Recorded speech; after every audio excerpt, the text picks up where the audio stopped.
Bom dia, Conde. Bom dia a todos que nos acompanham. Uma alegria estar vendo você aí nessa floresta encantada, né? Linda, bonita, né? E combina com o nosso astral aqui, né?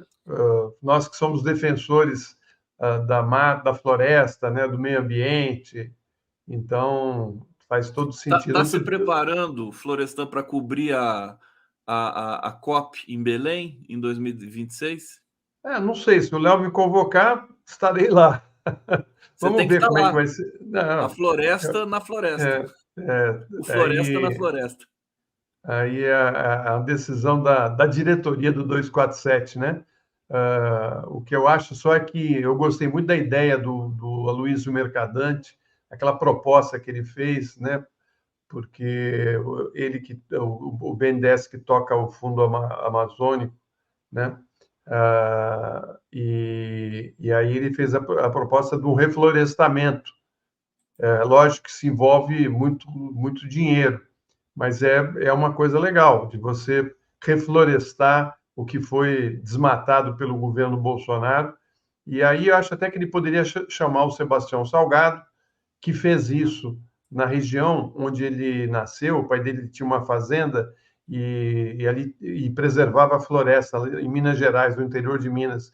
E quando ele voltou, ele viu aquela área toda devastada, né? Aquelas fazendas e tudo, a floresta derrubada. Ele não viu mais a infância dele ali. Ele pegou e juntou amigos famosos, né? Porque tem vários amigos em Hollywood, na Europa, conseguiu levantar dinheiro e fez um reflorestamento privado enfim, conseguiu recuperar a mata daquela região. E acho que ele podia ser o embaixador desse projeto, dessa ideia do Mercadante de fazer o reflorestamento da floresta amazônica, que é uma área importantíssima para a nossa sobrevivência. O homem está destruindo a natureza de uma maneira tão feroz que o prazo de validade para a gente aqui na Terra está cada vez menor. Aquele reloginho do tempo está me assustando, viu, Conde? Pois é, pois é. Olha, a pintura que está aqui de fundo na minha tela é do Paul Cézanne, né? Uma floresta. O nome da pintura eu vou ficar devendo para vocês. Agora, Florestan, você falou do Mercadante. Aliás, você falou do Sebastião Salgado, você falou várias coisas. O Sebastião Salgado reflorestou uma área. Tem até uma foto antes e depois que está circulando por aí. É um processo muito bonito. Eu estou lembrando aqui de um reflorestamento também recorde na China, do tamanho da Irlanda. Eles reflorestaram uma área desértica, eles fizeram se transformar numa floresta. Agora, você falou do Luiz Mercadante, e eu não sei se você viu Tem uma também só fala. o Pedro II, viu, Conde? Pedro Oi? II, o Pedro II, Dom Pedro Sei, II, ele faz o reflorestamento da Tijuca, no Rio de da Janeiro. Tijuca. É, Né? se não fosse ele, a gente não teria de volta a floresta da Tijuca, né? Que é uma floresta bem preservada hoje, né? Bem cuidada e tudo mais. Exatamente. Por onde o Tom Jobim andava. O Florestan tem um vídeo dele emocionante. Não sei se você viu, se o pessoal que está aqui nos assistindo viu. Eu vou querer passar para vocês, porque ele tem uma fala assim que me impactou muito ontem. Deixa eu colocar aqui para vocês. Ela é curtinha. Vamos colocar na tela. Deixa eu aumentar aqui.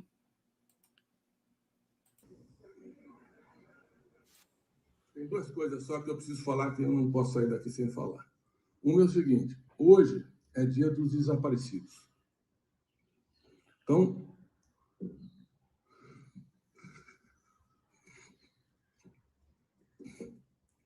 eu tenho um genro, meu pai foi torturado, desaparecido no Uruguai, que é o pai, e meus dois netos. E nós precisamos acabar com esse silêncio nesse país também. E defender justiça e o direito dos desaparecidos, como faz a Argentina, Uruguai e outros países da América Latina.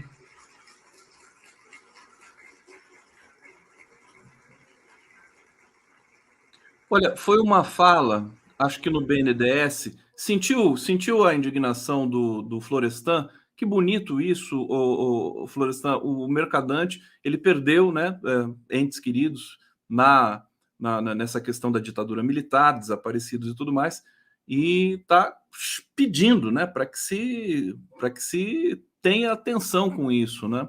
Queria te ouvir um pouquinho sobre essa fala aí do Florestan. Olha, é uma fala muito emocionante. Eu conheço bem o Mercadante, ele frequenta a minha casa, a gente é amigos, e eu fiquei aqui impactado, para te dizer a verdade, porque eu não tinha visto esse vídeo. E realmente é uma dor que as pessoas carregam, né? Principalmente aquelas que tiveram parentes perseguidos, torturados, mortos, amigos, né? E é incrível que tudo isso fique impune. Na nossa história, isso vai ficando impune. Aliás, ficou impune a escravidão, né? A maneira cruel como os brancos mataram, torturaram negros que construíram o país e como eles são tratados até hoje, né? É uma ofensa à humanidade isso. E o discurso do Mercadante ele tirou do fundo da alma, porque ele não é de comentar sobre isso, né? Tanto que muita gente nem sabia dessa história dele, né? E eu acho que ele fez muito bem de colocar isso para fora, porque não dá mais para ficar em silêncio. Eu vou lembrar aqui que, há 2 dias atrás,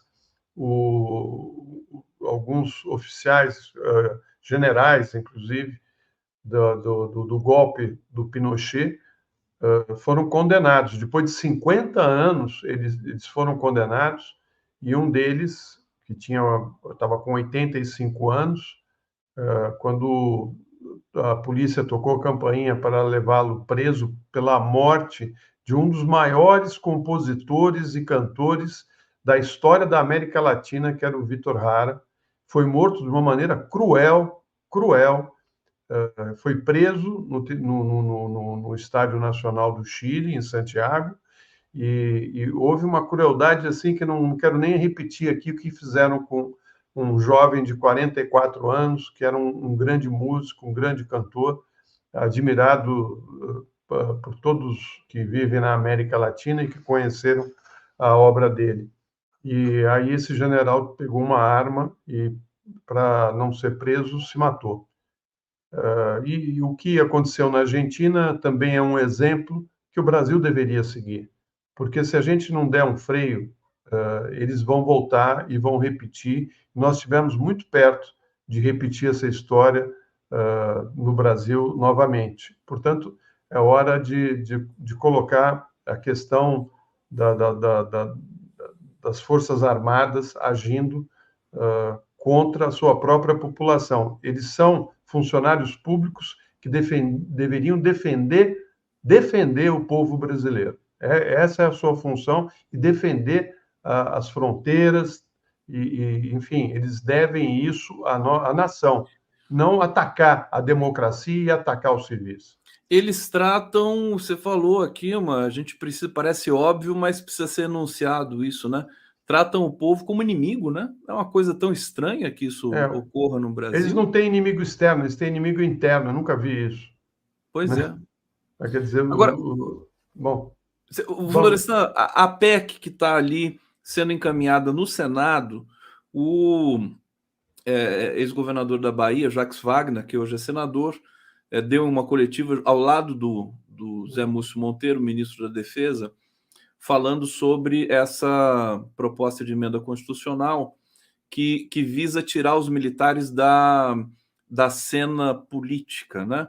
Agora, ele teve digamos, um recuo no sentido de que a presidência da República pudesse continuar nomeando generais ou alta patente do Exército, da Aeronáutica e da Marinha para cargos ministeriais. Você chegou a ver essa PEC, essa discussão sobre isso? Como é que você acha que está encaminhado? Não, eu acho que o governo está querendo despolitizar as Forças Armadas, mas não vai ser uma coisa fácil, porque isso está enraizado, né, nas Forças Armadas, e a gente vai ter muito trabalho e vai ter que agir de maneira muito, muito firme para poder colocar a casa em ordem, porque você vê o que ocorreu no país a partir de 2016, 2017, né, a maneira como alguns representantes das Forças Armadas se colocaram, inclusive ameaçando a nossa democracia, se Lula fosse candidato, né, querendo impor o desejo deles. Bolsonaro foi eleito em cima dessas imposições e em cima de um discurso golpista, né, dando a ideia de que os militares são salvadores da pátria. Eles não são salvadores da pátria. A passagem deles pelo poder nos anos 60, 70 e 80 foi uma tragédia. Eles devolveram o país quebrado, né, com uma superinflação, com saques em supermercados, com corrupção e muita corrupção, muito desvio de dinheiro, né, e um atraso que custou muito caro e está custando ainda ao Brasil. Entregou com uma dívida externa monstruosa, criada no período do milagre brasileiro do general Médici. Então, assim, eles não são exemplo de boa administração.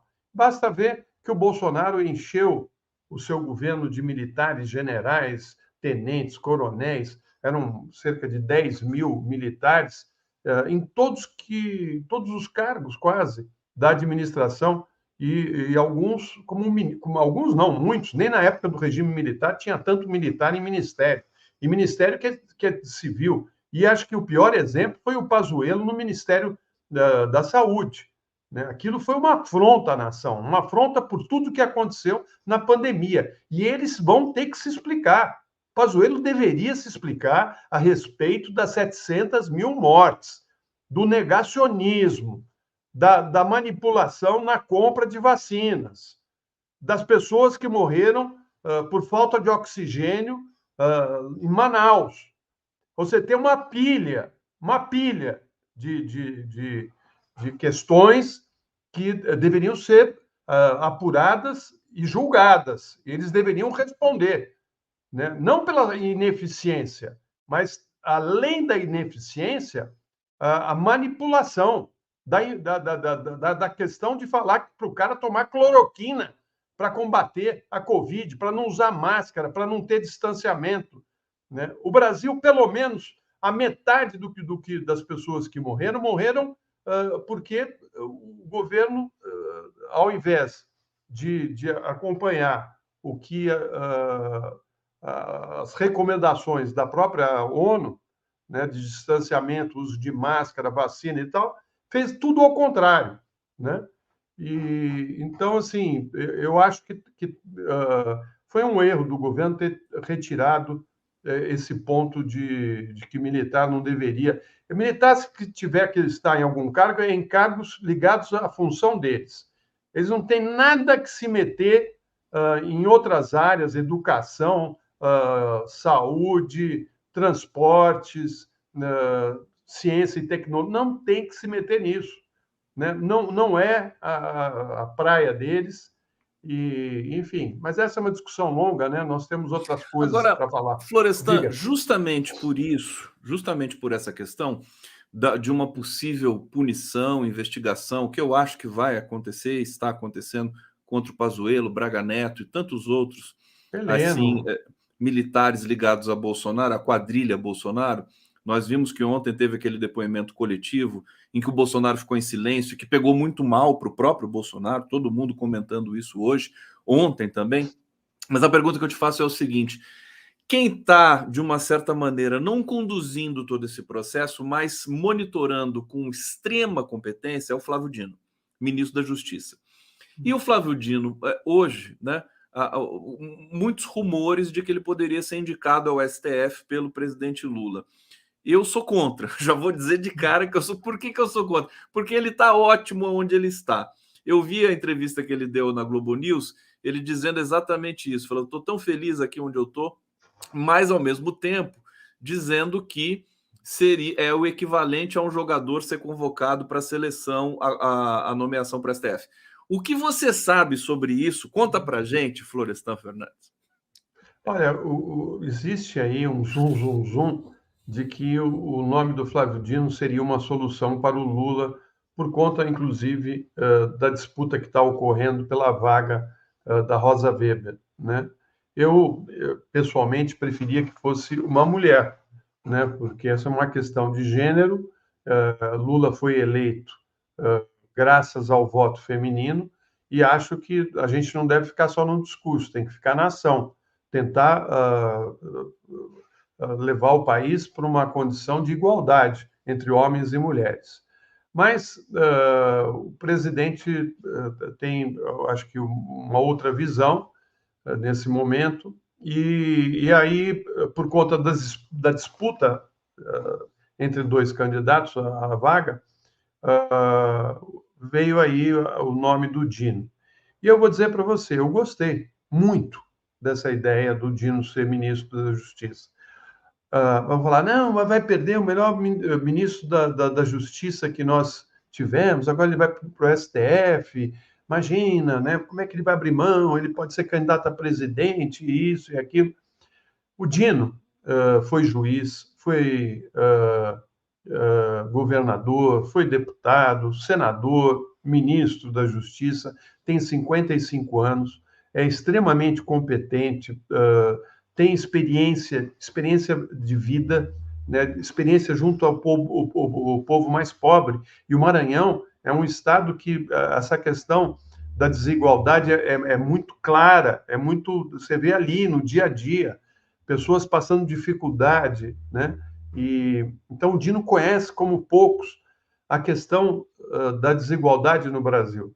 Ele conhece como nenhum ministro do Supremo, nenhum, né? E é importante que um ministro do Supremo tenha noção do povo que vive no Brasil e que precisa da justiça para poder sair da situação que está vivendo. Eu acho que ele seria uma voz forte dentro do Supremo e a consciência, né, dos caminhos que o Brasil tem que percorrer para procurar uma sociedade mais justa e mais igualitária. Por isso que eu acho que ele tem uma formação intelectual na área jurídica, experiência de vida, né, como nenhum. Se você for ver as decisões do Supremo, boa parte delas favorece a elite. É o olhar da justiça voltado para os interesses de uma elite. E isso precisa ter fim. Eles têm que olhar para o pobre, o desempregado, o miserável, com esse olhar, né? Tem que fazer uma leitura das leis dentro de uma perspectiva de inclusão e não de apartheid. Florestan, eu estou quase convencido aqui. Falta um pouquinho, falta alguma coisa. É impressionante, quer dizer, porque a gente sabe, o Flávio Dino, inclusive nessa entrevista para a Globo News, ele disse que é uma vida dedicada à profissão, né, ao ofício, ao direito. Disse que foi o pai dele que deixou esse legado para ele, né? Embora você vai ser governador, vai ser deputado, senador, nunca esqueça quem você é e o que você faz. É fantástico, ele realmente é uma figura expoente. Agora, como ficaria o Ministério da Justiça, meu Deus do céu, nessa situação? E assim, será que o Dino gostaria, quer? Será que... Porque ele falou que não faz campanha, né, para isso. O que você acha? Assim, é o seguinte, ele é uma pessoa que joga qualquer campeonato. Pode ser futebol, pode ser basquete, pode ser vôlei. Se você for Ele ia tumultuar o STF, viu, Florestan? Não sei, eu acho que ele iria levar questões que seriam interessantes que fossem colocadas ali na mesa, né? Iria puxar os ministros para uma realidade que eles gostam de se afastar, né? Tanto que você vê, vira e mexe, você vê ministro Supremo fazendo encontros em Lisboa, né? Leva lá todos os ministros para lá, né? Vive num outro planeta, cara, não é o planeta. Por que não é aqui no Brasil? Tem que ir lá para Portugal, né? Eu adoro Portugal, amo Lisboa, Portugal e tal, mas por que ter que ficar fazendo eventos internacionais, né? É uma outra realidade. Por que não vai lá fazer um evento como o Lula está fazendo, né, para discutir a questão da preservação do meio ambiente e no local onde está o problema, né? Onde está a questão que vai ser discutida, né? Enfim, e ministro da Justiça, nós tivemos vários, e muitos ministros extremamente competentes. Então, assim, é mais fácil encontrar um bom ministro da Justiça do que um ótimo ministro para o STF.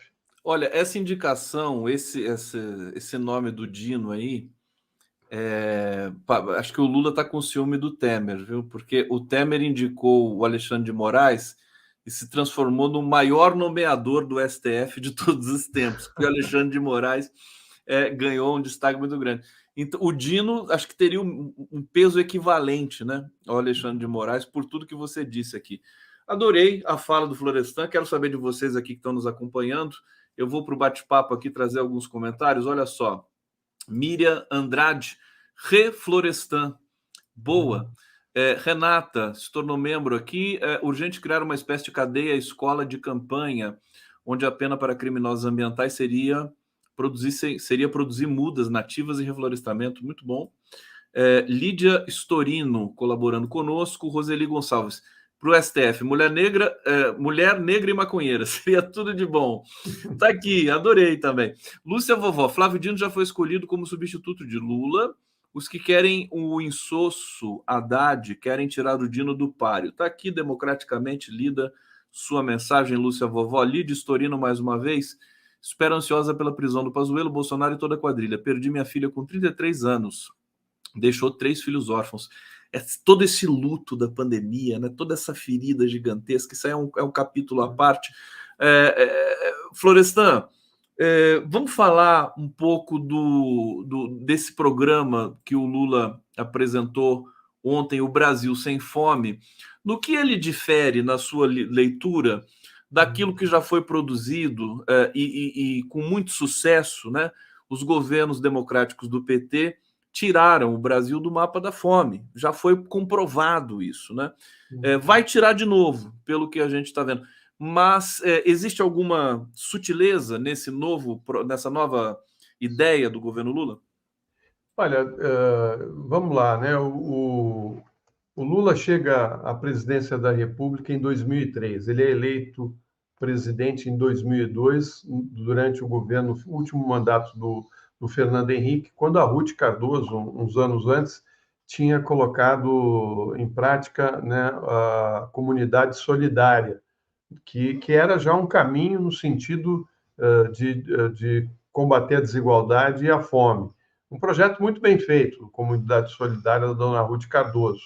E eu me lembro bem de um dia, Conde, de estar com a professora Ruth Cardoso num encontro pequeno com intelectuais, e tinham alguns que falavam que o governo do Lula não ia dar certo, que era melhor que ele fosse eleito logo, porque ia ser um governo ruim. E aí ela disse: olha, vocês estão muito enganados. O PT e o Lula, eles têm equipe e têm projeto para o país. Eles têm projeto para combater a fome, têm projeto para a inclusão social e têm pessoas, quadros para colocar o país num outro patamar. Vocês estão muito enganados. Eu acho que eles vão ficar um bom tempo. Ou seja, a dona Ruth tinha noção muito, porque ela conviveu com muitos dos intelectuais, e ela foi uma intelectual na sua origem, ligada a grupos progressistas e de esquerda. E em 2003, quando o Lula chega à presidência, não deu outra, né? Ele foi direto na questão da redução da desigualdade, da pobreza e da miséria. E Bolsa Família, Luz para Todos, Minha Casa Minha Vida, cria, principalmente, o primeiro ato dele foi a questão do Fome Zero, né? Que era uma campanha que já vinha com o Betinho, né, nos anos 80, 90, e aí o programa Fome Zero deu tão certo, porque quando eles assumem a presidência, existia no Brasil um número absurdo de pessoas passando fome, 44 milhões de pessoas em 2003 estavam passando fome. Com o programa Fome Zero, né, colocado em prática nos 2 mandatos do Lula e no mandato da Dilma, em 2013, o Brasil consegue fazer uma redução na questão da desnutrição e na garantia de acesso à alimentação para as camadas mais pobres do país, né? E nesses 10 anos, em apenas 10 anos, o índice da população considerada subnutrida caiu 82%. 82%. Olha que coisa, que trabalho. Foi tão significativo que o programa Fome Zero acabou sendo uma referência mundial, né?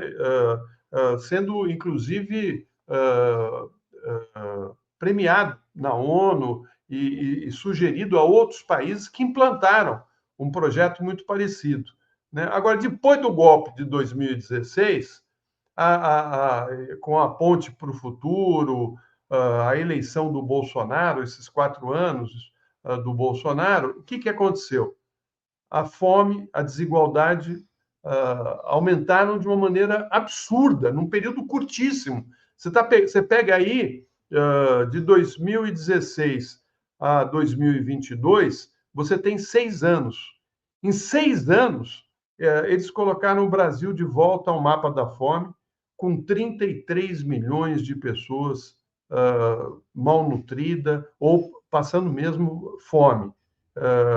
Ou seja, o Brasil, que em 2016, 2014 até 2016, tinha apenas 1,9% da população passando fome, ou tendo, nem fome era tendo uma alimentação não condizente com as necessidades, 1,9%, de repente, há um crescimento absurdo, de 2020 a 2022, alcançando essas 33 milhões de pessoas.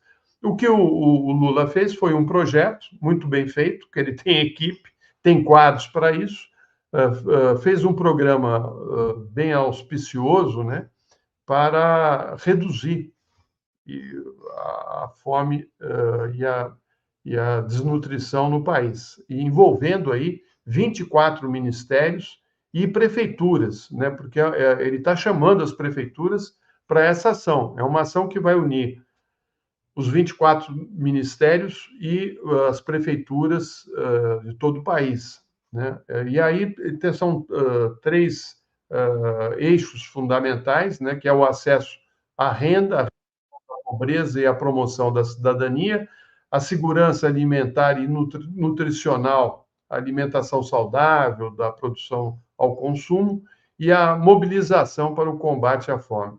O próprio Lula, né, ele alertou que o problema não é só a falta da comida, mas sim a falta de recursos financeiros, de oportunidade de empregos para os mais pobres, que é a questão que se coloca hoje no Brasil, quando você tem uma população, inclusive, uma população enorme de pessoas morando nas ruas, morando nas calçadas, principalmente nos grandes centros.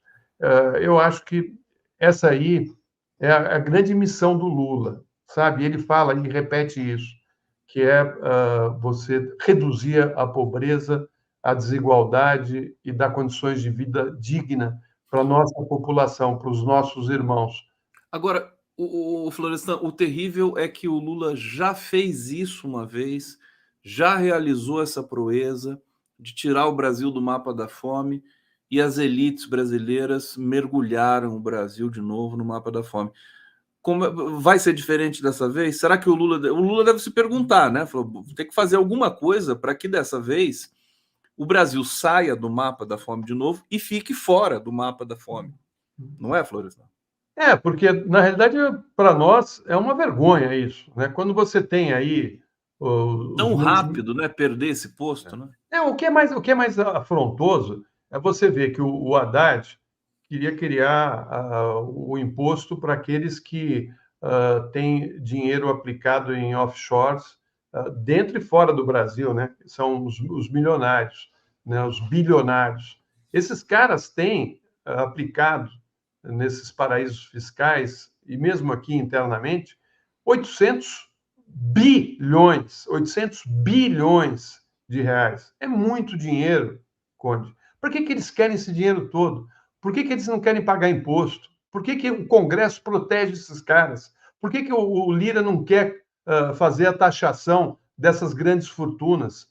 Um país rico como o Brasil, que chegou a ser a 6ª economia do planeta, é um país rico, não é para ter pobre, não é para ter miserável. É uma ganância que eu nunca vi. É uma coisa absurda, absurda. O sujeito não está nem aí, que tem gente morrendo de fome, desempregada, né? E ele convive com isso na cidade e acha que tem que ser eliminado, sabe? Assim, são pessoas que ele não quer ver na rua, então que a prefeitura tire e jogue para longe, né? Olha, é uma mentalidade que está aí na rua. Quando você vê muita gente de camisa amarela aí falando em ditadura e apoiando o Bolsonaro, você vê que há uma falta de consciência e um preconceito, né? Se acham, boa parte deles se acham privilegiados. Privilegiados do quê? Privilegiados do quê? Né? É um pessoal que a gente vai ter que recuperar, né? Porque não dá para viver num país com pessoas propondo o tempo todo a destruição dos caminhos que podem nos levar a um país melhor, né? E os veículos hegemônicos de comunicação que também parecem não ser a favor de uma taxação dos super ricos no Brasil. Vamos ver como é que vai se dar esse embate, esse debate. O Haddad quer fazer essa taxação, aliás, precisa, para cumprir ali a meta de déficit zero em 2024. Junelage de Coguerra está dizendo aqui: quero justiça enquanto sepultava meu cunhado, que estava entubado. O genocida criticava quem morria de falta de ar. Eu creio que a Polícia Federal tem em mãos hoje um material muito farto de todos os bastidores do governo Bolsonaro, viu, Florestan? Inclusive pelo celular do Mauro Cid, que resolveu falar e não para mais de falar, você está acompanhando. Então, eu acho que essas questões também que dizem respeito à pandemia, né? A negligência, a má fé, a má intenção do governo durante a pandemia, o crime que eles cometeram, isso vai vir à tona também no momento certo, né? Queria dizer para todas aqui que perderam entes queridos durante a pandemia, nos 700 mil mortos, que muita gente diz que está subnotificado, e a gente entende que sim, né? Que foram praticamente 1 milhão de vidas perdidas durante esse período aí tenebroso do governo Bolsonaro e da pandemia. Florestan, você vai trazendo tantas questões que eu quase que vou deixar de lado aquele roteiro, porque tem uma questão que eu preciso que você fale agora para a gente, que é o seguinte: você falou de pessoas verde e amarelo por aí, tumultuando, que já são, o número é bem menor do que já foi, mas tem uma nota aqui no portal 247 que é o seguinte: 7 de setembro, Flávio Dino alerta para manifestações violentas e Distrito Federal monta gabinete de segurança. Nós sabemos também que o governo Lula está preparando uma espécie de ação de salvação do verde e amarelo no 7 de setembro, com presença das Forças Armadas, para tentar desintoxicar a data e também a ideia de patriotismo e tudo mais. Enfim, essas duas questões para você fazer um comentário breve para a gente. Pois é, essa questão do 7 de setembro, houve aí um apito de cachorro, né? Feito pelo Flávio Bolsonaro. Está até aí o link da matéria que subiu aqui no site do 247. Você me mandou. Aqui o Flávio Bolsonaro foi para o X, né? Que antes era Twitter, para fazer a convocação de doação de sangue no 7 de setembro. Doação de sangue no 7 de setembro, doação de sangue, desculpa, para os patriotas, como assim? Doação de sangue é uma coisa que você faz para ajudar pessoas nos hospitais, e não tem essa de 7 de setembro. Isso aí, ele está falando em doar sangue, ou seja, olha só o apito de cachorro deles, e diz o seguinte, vamos começar a doar esse sangue no dia 6, um dia antes. Ou seja, ele está fazendo ameaças na minha leitura, né? De e novo. ele falou doação de sangue para não ser interpelado pela justiça, né? Exatamente. Então, assim, não dá mais, né? Tem que dar um break nesse povo, porque, assim, eu acho que o Dino está muito atento, ele já sabe, inclusive, quem está por trás disso tudo, e tem que ser duro, rígido com esse povo, né? Eu acho que o Flávio Dino está de olho. De olho, é. Se não levaram ele para o STF antes? Eu quero dizer o seguinte, quer dizer, será que vale mais o Dino 20 anos no Supremo ou ele tentar uma eleição à presidência? Não sei. Eu acho que, assim, Aliás, eu já ouvi que se ele for indicado para o STF, ele fica mais favorito ainda à presidência, quer dizer, ele poderia deixar o STF. Pode ser até, não sei, né? Mas, enfim, essa é uma outra discussão.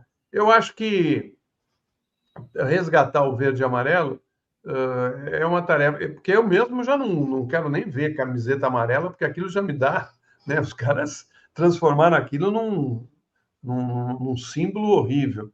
E eu acho que a gente devia mudar essa cor amarela e utilizar mais o azul, porque também faz parte do uniforme da seleção brasileira, o azul. Restilizar a camisa, restilizar o uso das cores, né, na uniforme da seleção. Nós temos o verde, o amarelo, o azul, né? E o branco. Florestan, então, nosso tempo aqui já passou como voou rápido. Escuta, como é que passa tão rápido assim? Às vezes passa rápido, mas agora foi exagerado. Só queria dizer uma coisinha antes de sair. Fala. Bolsonaro e a mulher dele ficaram calados ontem e mais 4 pessoas do governo que foram depor ontem ficaram em silêncio. O Lula, sendo perseguido pelo Moro, nunca utilizou o silêncio. O silêncio revela quem tem medo de falar, né? E eu acho que o silêncio deles teve uma interpretação mais forte do que se eles tivessem falado. Porque quem não fala, eu acho que é um direito deles, que a justiça dá, mas demonstra claramente quem eles são e o que fizeram. Florestan Fernandes, obrigado, hein? Você está afiadíssimo, aliás, sempre está. Sexta-feira, um excelente fim de semana para você, uma excelente sexta para você. Vamos ver se a gente se encontra para tomar uma cervejinha, né? Porque a gente merece também, né? Merecemos. Como diz o Lula, uma picanha e uma cervejinha.